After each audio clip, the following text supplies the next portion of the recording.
ప్రసంగం. ఇప్పుడు నేను ఏం చెప్తున్నానంటే, ఏ విధమైన పరిచర్య ఇది, ఏ విధమైన చర్చ ఇది? ఆ రోజు ఇశ్రాయేలు దేశాన్ని బాలకులు పరిపాలించినట్టుగా, ఆ రోజు ఇశ్రాయేలు దేశాన్ని స్త్రీలు పరిపాలించినట్టుగా, ఈరోజు క్రైస్తవైన బాలకులు స్త్రీలు పరిపాలిస్తున్నారు. వారి దరిద్రపు చేష్టలన్నీ క్రైస్తవ మీద రుద్దుతున్నారు. ధనాపేక్షలైన వాడు సేవకుడు కావాలంటే ఎంత డబ్బు సంపాదిస్తే అంత పెద్ద పాస్టరు. మన చర్చికి ఎవరైనా వాక్యం చెప్పడానికి వచ్చారనుకో, ఈ కెమెరా ముఖం చెప్తాను, అందరికీ చెప్తున్నాను, మన చర్చికి ఎవరైనా వాక్యం చెప్పడానికి వస్తారు కదా, ఒకవేళ వచ్చిన వ్యక్తి కారులో వచ్చాడనుకో, వాక్యం చెప్పడానికి కారులో వచ్చాడనుకో, ఎగ్జాక్ట్ నెంబర్ కాదు ఇది, మీకు అర్థం కావడం చెప్తున్నాను. ఆ వ్యక్తికి నేను ఇచ్చే కానుక 500 ఇస్తాను చెప్పట్లే, మీకు అర్థం కావడం చెప్తాను, 500 ఇస్తాను. ఒకవేళ మన చర్చికి ఎవరైనా స్కూటర్లో కానీ సైకిల్లో కానీ వచ్చారనుకో, నేను ఇచ్చే కానుక ఎంత తెలుసా? 1000 రూపాయలు. ఎగ్జాక్ట్గా 500 1000 అని చెప్పట్లే నేను. ఒకవేళ ఆ వ్యక్తి నడుచుకుంటూ వచ్చాడు అనుకో, వాడికి నేను ఇచ్చే కానుక 2000. ఎందుకని ఇదే కదా రూలు, న్యాయం ఇదే కదా. కారులో వచ్చా అంటే వాడికి ఏం పెద్ద అవసరాలు ఉండవు. కారులో వచ్చాడు, లగ్జరీగా వచ్చాడు. స్కూటర్లో వచ్చా అంటే ఓకే పర్లేదు. సైకిల్లో వచ్చాడంటే పాపం. నడుచుకుంటూ బస్సుకు దిగాడంటే అయ్యో పాపం కదా. 2000 ఎవరికి ఇవ్వాలి? బస్సులో వచ్చి నడుచుకుంటూ వచ్చాడు వాడికి ఇవ్వాలి. కారులో వచ్చేవాడికి ఎంత ఇవ్వాలి? 500 ఇవ్వాలి. లేదండి ఆయన పెద్దోడు, ఆయనకి 500 కాదు 5000 ఇవ్వాలి అన్నారు అనుకో, ఓకే మంచిది, నేను తప్పు పట్టలే. వాడు బస్సులో వచ్చాడే, వాడికి ఎంత ఇస్తావు అంటే 50,000 ఇవ్వాలి. వీడికి 5,000 ఇచ్చావు, నేను కాదనలే, నీ ప్రేమ. ఇప్పుడు నడుచుకుంటూ పరిచర్యకు వచ్చి ఉంటాడే, వాడికి ఎంత ఇస్తావు? 50,000 ఇవ్వు. కానీ కారులో వచ్చినవాడికి 50,000 ఇచ్చి నడుచుకుంటూ వచ్చేవాడికి 500 ఇస్తున్నావు అంటే నీకేమైనా బ్రెయిన్ పని చేస్తుందా అని అడుగుతున్నాను నేను. నీకేమైనా బ్రెయిన్ పని చేస్తుందా కొంచెమైనా? ఆకలితో గేట్ దగ్గరకు వచ్చినోడికి కడుపు నిండా భోజనం పెట్టు, ఇంత పెట్టు. తేపుతున్నోడికి ఎందుకు పెడుతున్నావు? అది నా ప్రశ్న. నా బాధ ఏంటంటే ఇప్పుడు డబ్బును బట్టి పాస్టర్లు పెద్ద చిన్న నిర్ణయించబడుతున్నారు. వాడు చిన్న మారుతి డిజైర్లో వెళ్ళాడు అనుకో, డిజైర్లో వెళ్తే చిన్న పాస్టర్ అని. ఫార్చునర్లో వెళ్ళాడు అనుకో పెద్ద పాస్టర్ అని. బిఎండబ్ల్యూలో వెళ్ళాడు అనుకో ఇంకా పెద్ద పాస్టర్ అని. ఇప్పుడు కారును ఎంత ఎత్తుంటే అంత పెద్ద పాస్టర్ అయిపోయాడు. కానీ బైబిల్ ఏం చెప్పిందంటే బోధింప తగిన వాడై ఉండాలి, ధనాపేక్ష లేని వాడై ఉండాలి అని 16 క్వాలిఫికేషన్లు పెడితే దీన్ని పక్కన పెట్టేసి కాదు ఆయన ఫార్చునర్లో వచ్చా అంటే పెద్దోడు, ఆయన ఇన్నోవాలో వచ్చా అంటే పెద్దోడు, ఆయన బిఎండబ్ల్యూ పెద్దోడు, వీడు డిజైర్లో వచ్చాడు అనే దగ్గరికి వచ్చింది వారు. ఇది నిజం. మనల్ని పరిపాలిస్తున్నది ఎవరు? మనం దేవుడి శిక్షలో ఉన్నామా, దీవెనలో ఉన్నామా? వాక్యం పట్ల అవగాహన కలిగినటువంటి అధ్యక్షుడు కనుక మనకు అధ్యక్షత వహిస్తూ ఉంటే దేవుడు నిన్ను దీవిస్తున్నాడు అని అర్థం. బోధింప తగిన వాడై ఉంటే దేవుడు నిన్ను దీవిస్తున్నాడు అని అర్థం. ధనాపేక్ష లేనివాడు దేవుణ్ణి గణపరచడానికి పరిచర్య చేస్తాడు. ధనాపేక్ష ఉన్నవాడు నిన్ను సంతోష పెట్టడానికి పరిచర్య చేస్తాడు, ముఖస్తుతి చేస్తాడు నీకు. ధనాపేక్ష ఉన్నవాడు ముఖస్తుతి చేస్తాడు, నిన్ను దువ్వుతాడు, నీకు కథలు చెప్తాడు, నిన్ను నవ్విస్తాడు, కవ్విస్తాడు. ఎందుకంటే వాడు డబ్బు కావాలి. ధనాపేక్ష లేని వాడు దేవుణ్ణి మహిమపరుస్తాడు, వాక్యాన్ని వివరిస్తాడు, నీ జీవితం బాగుపడుతుంది. కాబట్టి ఈరోజు మనల్ని పరిపాలిస్తున్న వాడిలో ఈ 16 క్వాలిటీస్ ఉన్నాయా లేదా చూస్తే దేవుడు నిన్ను దీవిస్తున్నాడు. ఎందుకంటే అక్కడ అంటాడు నా ప్రజల విషయమై నేనేమందునని ప్రశ్న వేస్తాడు. నా ప్రజలకు బుద్ధి లేదా అని మాట్లాడుతున్నాడు ఆయన. వాళ్ళకంటే బుద్ధి లేదు, మీకంటే బుద్ధి లేదని మాట్లాడుతున్నాడు. కాబట్టి నేనేం చెప్తానంటే అధ్యక్షుడు బాలుడు కాదు, అధ్యక్షుడు స్త్రీ కాదు. అధ్యక్షుడికి 16 లక్షణాలు ఉండాలి. 16 లక్షణాలు నేను చెప్పాలి, అపోస్తలుడు అని పౌలు చెప్పాడు. ఈ 16 లక్షణాలు లేకపోతే అతడు కొత్తగా చేరిన వాడై ఉండకూడదని రాయబడింది. అతడు సంఘానికి వెలుపటి వారి ఎడల మంచి సాక్ష్యం పొందిన వాడై ఉండాలని ఉంది. ఇవేమీ లేకుండా నువ్వు అధ్యక్షుడు అంటే నీ కింద కూడా మనుషులు ఉన్నారంటే అంత మించిన భ్రష్టత్వం లేదు. అధ్యక్షుడు అంటే ప్రభువైన యేసుక్రీస్తు వారు తన జీవితంలో ఒక్కసారి కూడా కానుక గురించి, దశంభాగం గురించి మాట్లాడలే ఆయన. ఈ వేద విధానాలు ఉంది అక్కడ అవన్నీ తన జీవనం అంతా వేసిందని తను వేసిన తక్కువనే పొగిడాడు ఆయన, ఎక్కువను పొగడలే. తక్కువను పొగిడాడు, ఆ ఉద్దేశాన్ని పొగిడాడు. ఏ ఉద్దేశంతో వేసిందో పొగిడాడు, ఏ స్థితిలో వేసిందో పొగిడాడు. కానీ ఎంత వేసింది పొగళ్ళు ఆయన. ఈరోజు వాళ్ళు ఎంత వేస్తున్నారు, ఎలా వచ్చింది వాళ్ళకి తెలియదు. వాళ్ళకి తీసుకుంటున్న వాళ్ళకి వాడు మోసం వేసి తెచ్చాడా, లాటరీ వేసి తెచ్చాడా, దొంగతనం వేసి తెచ్చాడా అనవసరం. ₹1,00,00,000 ఇచ్చాడు మన చర్చికి, 10 లక్షలు ఇచ్చాడు మన చర్చికి, 50 లక్షలు ఇచ్చాడు మన చర్చికి. ఎందుకు? శాపగ్రస్తమైంది అది. నేనేం చెప్తున్నానంటే, బాలురు కానీ, స్త్రీలు కానీ, అపరిపక్వంగా ఉన్న వ్యక్తులు కానీ, తిమోతి పత్రికలో చెప్పినటువంటి 16 లక్షణాల్లో ఆ లక్షణాలు లేని వ్యక్తి కానీ మనకు అధ్యక్షుడిగా ఉన్నాడంటే దేవుని శిక్షలో ఉన్నాం, తీర్పులో ఉన్నామని అర్థము. ఓ తిమోతి, వాక్యాన్ని ప్రకటించు, సమయమందు అసమయమందు వాక్యాన్ని ప్రకటించు, సంపూర్ణమైన దీర్ఘశాంతంతో ఖండించు, గద్దించుచు, ఉపదేశించు. ఎందుకనగా జనులు హితబోధన సహింపుగా దురద చెవులు గలవారై తమ స్వకీయ దురాశలకు అనుకూలమైన బోధకులను తమ కోసం పోగు చేస్తున్నారు. కాబట్టి సత్యానికి చెవునీయక కల్పనా కథల వైపు తిరిగే కాలం వస్తుంది అని చెప్పాడు. ఇది అధ్యక్షత అంటే సమయమందు అసమయమందు వాక్యాన్ని ప్రకటించడం, వాక్యం కాని దాన్ని ఖండించడం, గద్దించడం, బుద్ధి చెప్పడం, ఇది అధ్యక్షత. నాకు చాలామంది ఫోన్ చేసి అంటారు, మనకెందుకు బ్రదర్, మనకెందుకు బ్రదర్, అదే యెషయా గ్రంథం 3వ అధ్యాయంలో చెప్పబడింది. నీకు వస్త్రం ఉంది కదా, నీకు ఆహారం ఉంది కదా, మా మీద అధిపత్యం ఉండంటే నాకు సంబంధం లేదు. ఇది ఇర్రెస్పాన్సిబిలిటీ. వీడికి ఎటు వస్త్రం లేదు, నీకు ఉంది కదా, కనీసం నువ్వైనా నిలవబడాలి కదా. నిలవబడితే ఇవ్వాల్సి వస్తుందేమో, నిలవబడితే ఎదుర్కోవాల్సి వస్తుందేమో. ఇది ఇర్రెస్పాన్సిబిలిటీ. ఈరోజు అదే జరుగుతున్నది. మనకెందుకు నీకెందుకు అనుకుంటే ఉండు అలాగే. నాకెందుకు చెప్తున్నావు అంటే నాకేమో నువ్వు మనకెందుకని సలహా ఇవ్వచ్చు, నేనేమో వాడికి ఎందుకు ఇలా చేసినా అని అడగకూడదా? రెండు ఒకటే కదా. అర్థమవుతుంది మీకేమన్నా నేను చెప్పింది?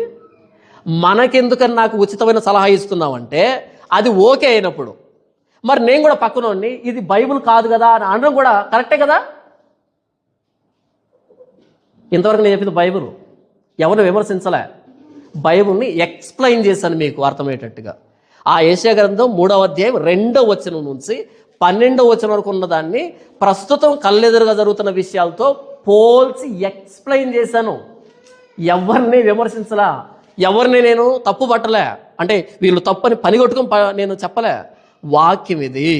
బాలురు మనల్ని ఏలుతున్నారంటే, స్త్రీలు మనల్ని ఏలుతున్నారంటే ఇది లేఖనం కాదు. అనుభవ రాహిత్యం ఉన్న వాళ్ళు వాక్యం పట్ల అది వాక్యం చెప్పింది కాదు. ఎజ్రా గ్రంథం 7:10 వచనంలో ఎజ్రా దేవుని ధర్మశాస్త్రం విషయంలో ప్రావీణ్యుడు. ఆయన వచ్చాడు పాడుబడినటువంటి యెరూషలేముకి బోధించడానికి. అప్పుడు వచ్చిన సంస్కరణ. ఈరోజు ఎవరు వాక్యాన్ని బోధిస్తారు? పిట్ట కథలు, కట్టుకథలు, కల్పన కథలు, గూగుల్ ఓపెన్ చేయడం, అందులో ఉన్న జోకులను లేదా కథలను తీసుకోవడం, చివరిలో ఒక వాక్యాన్ని తగిలించడం, దాన్ని వాక్యం రూపంలో చెప్పడం. అది కాదే వాక్యం. ఇంతవరకు నేను చెప్పింది కూడా వాక్యమే. ఈ వాక్యం వింటే మంచిది, వినకపోతే కష్టం. సేవ, అధ్యక్షుడు అంటే ఆయన ప్రభువైన యేసుక్రీస్తు. ఆయన ఎలా సేవ చేశాడు అది కావాలి మనకి. ఆయన ఎవరిని ₹1 అడగలే, ఎవరిని దశంభాగం అడగలే.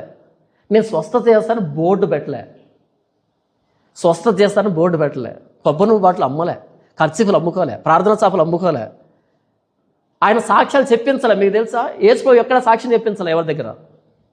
యేసుప్రభు ఆకాశం అంటే పెద్ద పెద్ద గోపురాలు కట్టలే, 12 మంది తయారు చేశాడు, ప్రపంచాన్ని తలకిందులు చేశారు వాళ్ళు. ప్రభువైన యేసుక్రీస్తు సిలువ ఏంటో దాని అర్థం కావడానికి బోధించాడు ఆయన. ఎక్కడ ఖాళీ దొరికితే అక్కడ బోధించాడు ఆయన. వాక్యాన్ని ప్రకటించాడు ఆయన, ధర్మశాస్త్రాన్ని బోధించాడు ఆయన. నేనేం మాట్లాడుతున్నా అంటే ఈరోజు అధ్యక్షులుగా మన మీద ఎవరున్నారు అది ప్రశ్న.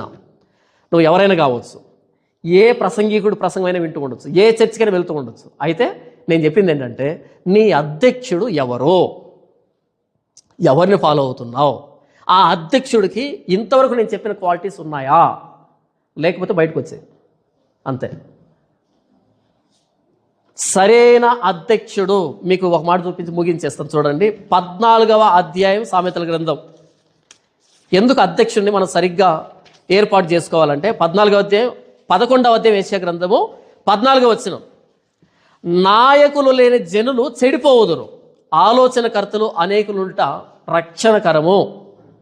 నాయకులు లేని జనులు చెడిపోవుదురు. నాయకుడు జ్ఞానం కలిగిన నాయకుడు వై యుద్ధం చేయనుంటుంది. నాయకుడు ఎలా ఉండాలి మనకి? నాయకుడు అంటే తలలో జ్ఞానం ఉండాలి కదా.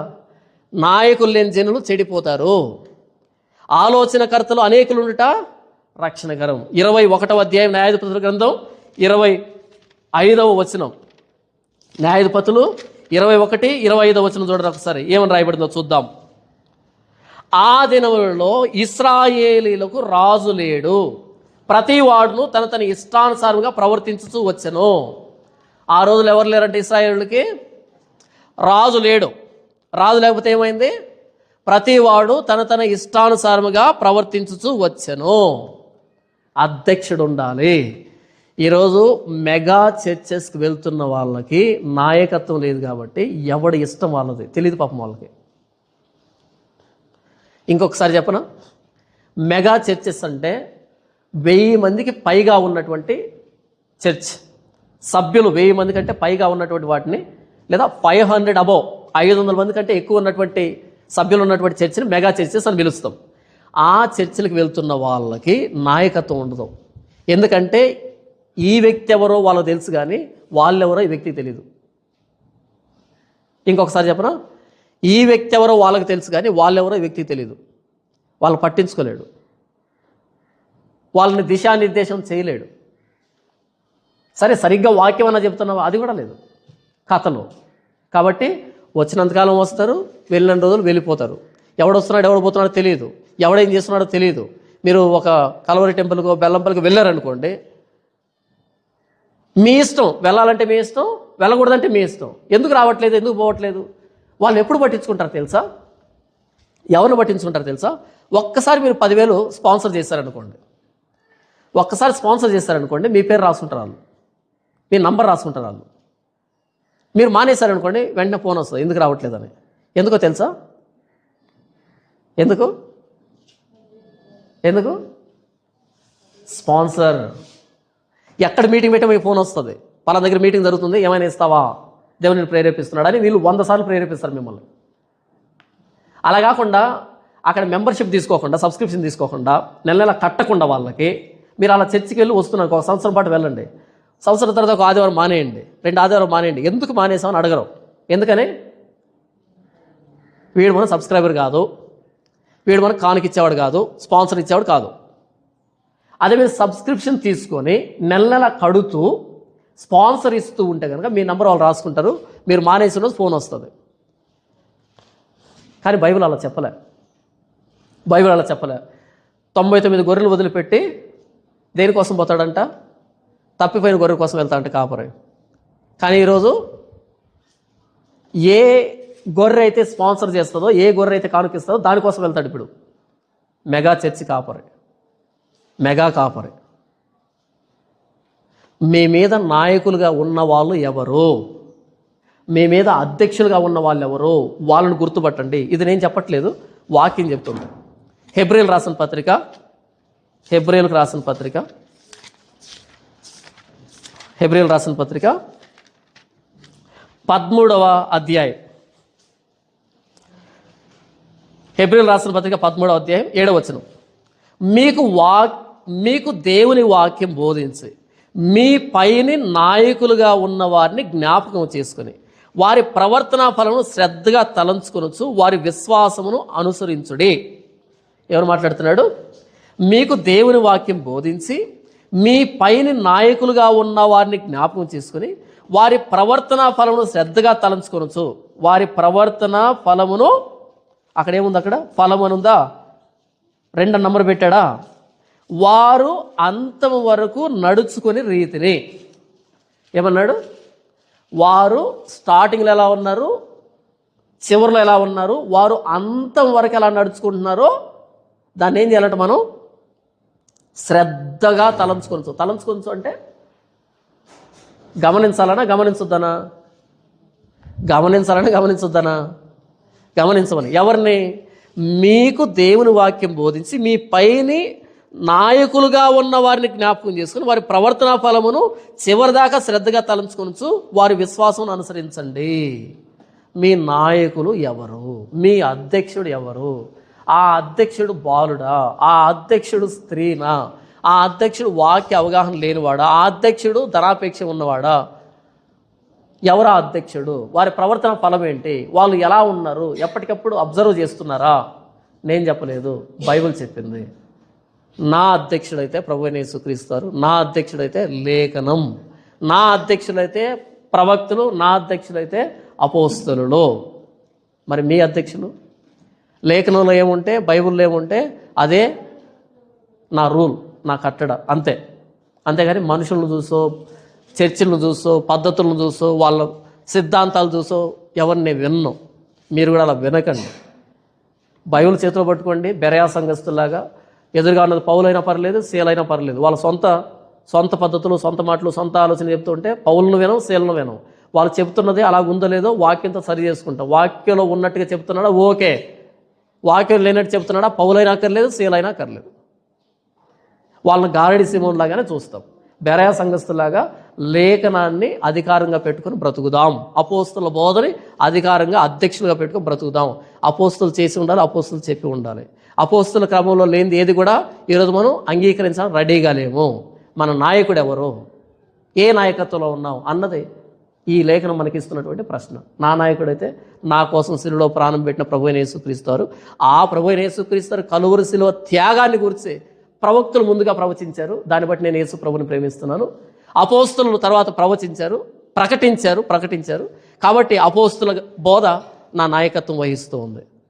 యేసు ప్రభు సిలువను కాదంటూ సిలువుకు శత్రువులుగా నడుచుకునేటువంటి, యేసు ప్రభు సిలువను అడ్డు పెట్టుకుని తమ జీవనోపాధి సంపాదించుకునేటువంటి, తమ సామ్రాజ్యాన్ని కట్టుకునే ఏ ఒక్కరు కూడా నాకు నాయకులు కాదు, అధ్యక్షులు కాదు. వాళ్ళు ఎంత పెద్దోళ్ళైనా, ఎంత చిన్నోళ్ళైనా. నా ప్రభువైన యేసుక్రీస్తు వారి సిలువని ప్రతి సందర్భంలో గౌరవించేటువంటి అపోస్తుల బోధ లేదా అపోస్తుల బోధను అనుసరించే ఎవరైనా సరే నాకు అధ్యక్షుడుగా, నాయకుడిగా నేను అంగీకరిస్తాను. అప్పుడే నేను ప్రభువైన యేసుక్రీస్తు సిలువని గౌరవించేదానికి తగిన వాడిని అవుతాను. యేసు ప్రభు సిలువ లేదు ఈరోజు ప్రసంగాల్లో, ఉందా? వచ్చిన వాళ్ళని సంతోషపెట్టే బోధ తప్ప యేసు ప్రభు సిలువ గౌరవించబడేటువంటి, గణపరచబడేటువంటి ఆ సందర్భం లేదు. యేసు ప్రభు సిలువను గూర్చి, ఆయన సిలువ త్యాగాన్ని గూర్చి, ఆయన సిలువలో ప్రాణం పెట్టడం ద్వారా మన జీవితం ఎలా నూతనపరచబడిందో, ప్రభువైన యేసుక్రీస్తు సిలువకి మనకి సంబంధం ఏంటని వివరించే నాయకులు కావాలి. ఈరోజు సిలువను అడ్డు పెట్టుకుని బ్రతికే వాళ్ళు కాదు కావాల్సింది.